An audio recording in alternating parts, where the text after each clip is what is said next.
우리 하나님의 말씀 민수기 16장 36절에서 50절의 말씀입니다.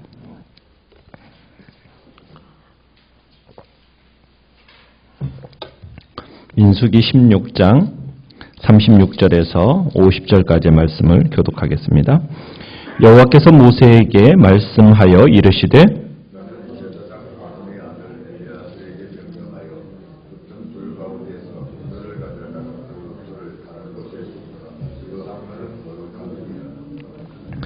사람들은 범죄하여 그들의 생명을 스스로 해하였거니와 그들이 향로를 여호와 앞에 드렸으므로 그 향로가 거룩하게 되었나니 그 향로를 쳐서 제단을 싸는 철판을 만들라. 이스라엘 자손에게 표가 되리라 하신지라.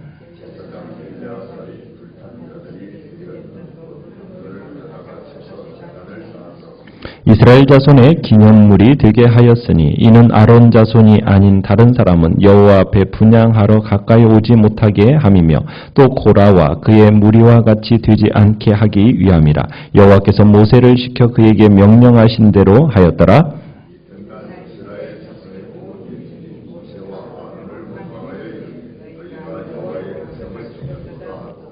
회중이 모여 모세와 아론을 칠 때에 회막을 바라본즉 구름이 회막을 덮었고 여호와의 영광이 나타났더라. 여호와께서 모세에게 말씀하여 이르시되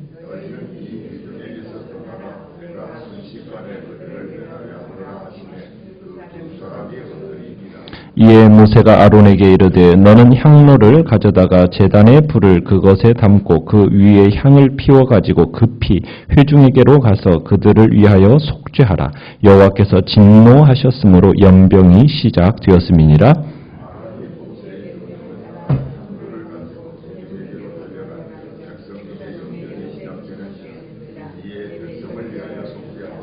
죽은 자와 산 자 사이에 섰을 때 연병이 그치니라.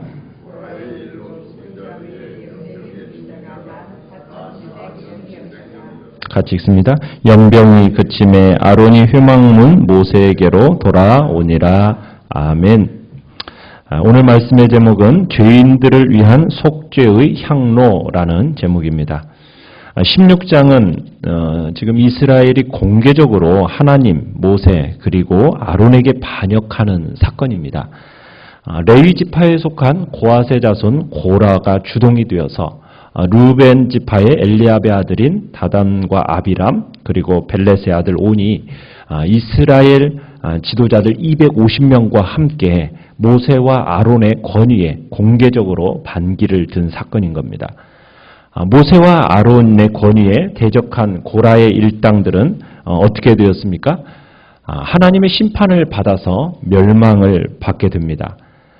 반역을 주도한 고라와 그의 자손들, 그 가족들 주변으로 갑자기 땅이 갈라지면서 그들에게 속한 모든 것들을 다 삼켜버렸죠. 그러면서 땅이 합쳐졌어요.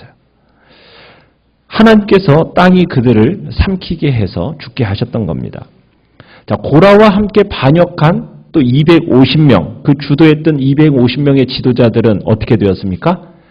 그들이 향로를 안고 있다가 그 향로가 안에 있는 그 불에 의해서 250명이 다 불에 타 죽었습니다. 그러면서 오늘 본문에서는 하나님은 엘르아사를 시켜서 이 37절에 보면은 엘르아사를 시켜서 불탄 자리에서 향로를 모아다가 남은 불은 한 곳에 쏟으라고 얘기합니다. 그리고 그 향로들을 가져다가 망치로 두들겨 펴가지고 그 향로를 제단에 씌우라고 이렇게 하십니다. 여러분 이 장면을 한번 상상해 보면 참 역겨운 상황으로 지금 전개되고 있는 겁니다. 엘르아살은 지금 어떻게 보면 완전히 타다 남은 아니면은 타거나 타다 남은 수많은 시체 사이 250명의 시체 사이를 지금 지나다녀야 됩니다. 향로를 그리고 모아야 돼요. 여러분 그 장면을 한번 생각해 보십시오. 그 향로를 딱 안고 있었던 사람이 타다 죽은 그 모습 그리고 그 향로에는 얼마나 참혹한 모습이었겠어요? 일부 시체들은 타담한 그 손으로 향로를 붙잡고 있었던 그런 것이 있었을 것이고요. 그 장면을 통해서 참 죄의 결과가 얼마나 참혹한지를 잘 보여주는 겁니다. 하나님의 심판이 임하면은 죄인들의 모습이 이렇다라는 것을 보여준 거죠. 엘르아살은 모세가 지시하는 대로 순종을 합니다. 모든 것을 다 행했어요. 엘르아살의 이러한 순종의 모습은 어떻게 보면 반역한 고라 일당과는 대조를 이룹니다. 불을 지금 제단의 다른 곳에 쏟으라고 얘기했어요. 37절에 보면 다른 곳에 쏟아라 이렇게 명령하는 것은 아마 이들이 사용했던 이 불이 제단에서 온 것이 아니라는 것을 보여주고 있습니다. 그리고서 이들의 불은 제단에 절대로 부을 수 없는 불이었던 겁니다. 향로들은 그러나 이미 하나님 앞에 드련집한 바쳐진 향로입니다. 그래서 이미 거룩하게 된 향로예요. 이 향로들은 거룩하게 된 향로이기 때문에 일반인들이 만져서는 안 돼요. 오직 엘르아살과 같은 제사장들만 만질 수 있는 겁니다. 일반인들이 이 향로를 만지면 죽게 될 수 있기 때문이에요. 자, 그래서 이제 200개의 향로들을 가져다가 펴서 제단에 덧씌웁니다. 이렇게 하는 목적은 뭘까요? 여기에는 두 가지 이유가 있습니다. 이스라엘 백성들이 제물을 드리러 와서 이제 그 놋제단을 볼 거 아니겠습니까? 그럼 그 제단을 볼 때마다 뭘 기억해야 됩니까? 뭘 기억하겠어요? 고라의 반역 사건을 기억하는 겁니다. 그러면서 제사장의 자리는 함부로 넘볼 자리가 아니라는 것에 대한 경고를 받게 되는 거예요. 그리고 이제 40절에 보면 그렇게 얘기하고 있죠. 이스라엘 자손에 뭐가 될 것이다? 기념물이 될 것이다. 그래서 아론 자손이 아닌 다른 사람은 여호와 앞에 분향하러 가까이 오지 못하게 함이고 고라와 그의 무리와 같이 되지 않게 하기 위함이다. 오직 제사장들만 하나님의 그 거룩한 장막에 출입할 수가 있다라는 거죠. 나머지 사람들은 그 장막에 접근하는 것은 침범으로 간주되어서 벌 주시겠다라는 하나님의 의지가 이렇게 보여지는 상황인 겁니다. 그래서 이스라엘 백성들은 제사를 드리러 성막에 모일 때마다 뭘 보는 거예요? 반역의 사건을 보게 되는 거고 심판의 기념비를 주신 것을 보는 겁니다. 그래서 이스라엘 백성들을 하여금 스스로 어떻게 하도록? 그 죄를 억제하도록. 죄를 지으면 이런 대가가 치러져야 된다는 것에 대한 어떻게 보면 부정적인 경고의 억제책으로 우리는 보게 되는 겁니다. 우리가 한 공동체를 세워감에 있어서 마음을 모아서 하나님의 사역을 이루어가는 것이 참 중요합니다. 이 공동체 안에는 그러나 위계 질서라는 것이 있습니다. 각자 받은 소명이 있고 직분이 있습니다. 그 직분에 따라서 해야 할 일이 있는 거고 할 수 있는 일이 모두 다 다릅니다. 그것을 우리는 인정해야죠. 만약 하나님이 각자에게 다른 소명과 직분을 주셨다는 것을 인정하면서도 반기를 들면 그것은 다른 사람의 소명을 넘보는 것이 되는 거예요. 그런데 그것을 하나님은 뭘로 간주한다고요? 하나님께 대한 반역으로 간주한다는 사실입니다. 우리가 이것에 대해서는 참으로 우리에게 시사하는 바가 큰 거죠. 우리의 공동체가 함께 힘을 다해서 힘을 모아서 동역을 하는 것. 이건 참 아름다운 일이지만 동역함에 있어서 서로의 지위와 직분이 무시되어서는 안 된다라는 얘기입니다. 영적으로 성숙하고 하나님과의 교제를 지속해 나아가는 사람들은 이런 오류를 범하지 않을 겁니다. 그래서 우리는 주의 교회 안에서 공동체 속에서의 그 주신 직분과 주님이 주신 그 뜻을 따라서 하나님이 주신 그 맡은 바 분야를 따라서 같이 가는 것. 그리고 하나님이 주신 그 위계 질서를 지켜나가는 것이 그것이 하나님 앞에서 복되다라는 것을 우리에게 보여줍니다. 자, 그런데 그 다음에 또 사건이 일어납니다. 41절부터 보시면은 모세와 아론에게 반역했다가 250명이 그 순식간에 불에 타 죽었어요. 주동자의 가족들이 다 진멸되었습니다. 그걸 스스로 다 목격을 했습니다. 그런데 그 다음날 또 무슨 일이 일어납니까? 반기를 또 듭니다. 전날 사람들이 죽은 것이 다 모세와 아론의 책임이라는 거예요. 그들은 아직도 무슨 생각을 하고 있느냐면 250명을 포함한 이스라엘은 하나님 앞에 다 동일하다. 이 생각을 버리지 못하고 있습니다. 여전히 모세와 아론이 자신들이 직접 하나님 앞에 나아가는 것을 막는 존재들이라고 여기면서 지금 이제 반역하다가 죽은 이 250명에 대한 책임을 모세와 아론에게 돌리고 있는 겁니다. 너희가 여호와의 백성을 죽였다라고 하면서 책임을 묻는 거예요. 자, 이 모습을 하나님이 보셨어요. 모세와 아론을 규탄하는 이 사람들, 하나님이 가만두시질 않습니다. 휘막에 42절에 보면 휘막에 갑자기 구름이 덮입니다. 하나님의 영광이 다시 나타납니다. 그러면서 하나님이 뭐라고 말씀을 하십니까? 45절에 이 회중에서 너희 떠나라. 내가 순식간에 이들을 멸하겠다. 그러면서 이제 하나님 앞에서 하나님께서 지금 심판을 또 이야기를 하세요. 모세와 아론은 이 사건의 심각성을 깨닫고서는 어떻게 합니까? 하나님 앞에 엎드립니다. 어제 어떻게 보면은 22절에서는 뭐라고 변명을 하나님 앞에 엎드려서 변호를 했었냐면 22절에 이 백성들이 무지하를 변호하면서 한 사람이 범죄하였건을 온 회중에게 진노하시나이까 라고 하면서 어떻게 보면은 그 고라자손의 죄만이 정말 적은 자가 했는데 모든 백성들을 멸하시는 거 하나님 합당치 않다라고 얘기했는데 오늘은 이제는 이 변호가 통하지를 않는 거예요. 왜? 이번에는 온 회중이 반기를 들었기 때문에 이것은 이제 한 사람이라고 변호할 수가 없는 겁니다. 자, 그래서 이제 하나님의 응답을 엎드렸는데 응답이 오지 않아요. 근데 모세는 느낀 거예요. 아, 재앙이 이미 시작이 되었구나.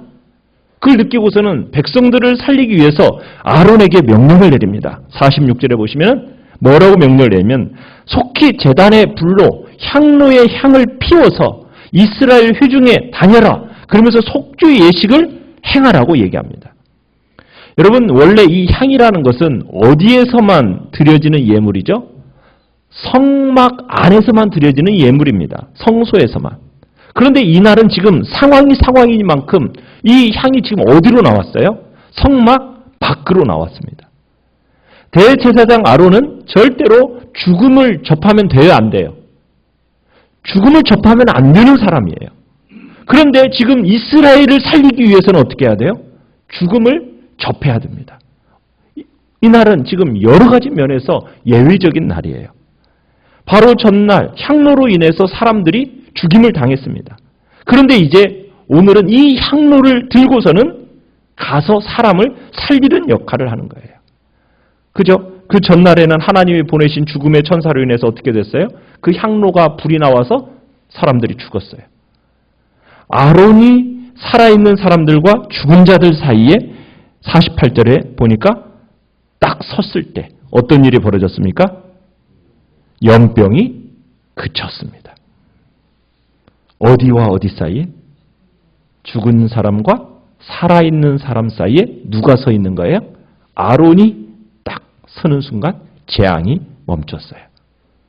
어떻게 보면 대제사장 아론은 자기가 죽음을 무릅쓰고 향을 들고 그 지점에 선 겁니다. 그렇지 않겠습니까? 죽음의 사자가 아론을 안 죽인다라는 보장이 없잖아요. 지금 죽음의 사자가 지금 딱 죽이면서 가는데 죽음의 자리에 누가 서 있는 거예요?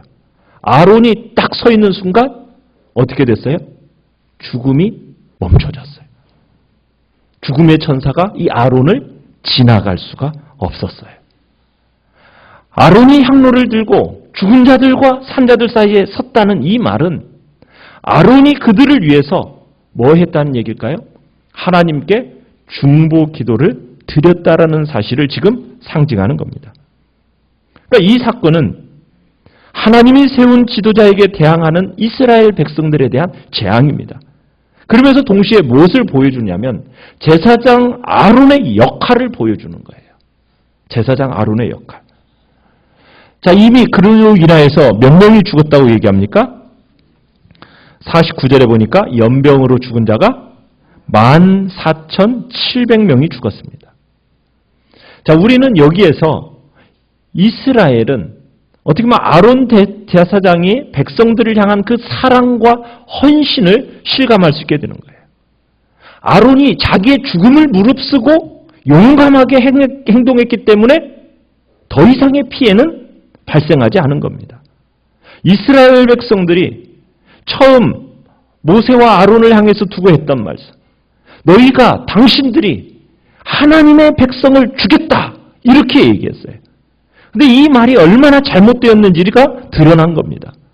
모세와 아론은 이스라엘 백성을 죽이는 자입니까? 죽이는 자가 아니었어요. 살리는 자였어요. 그죠?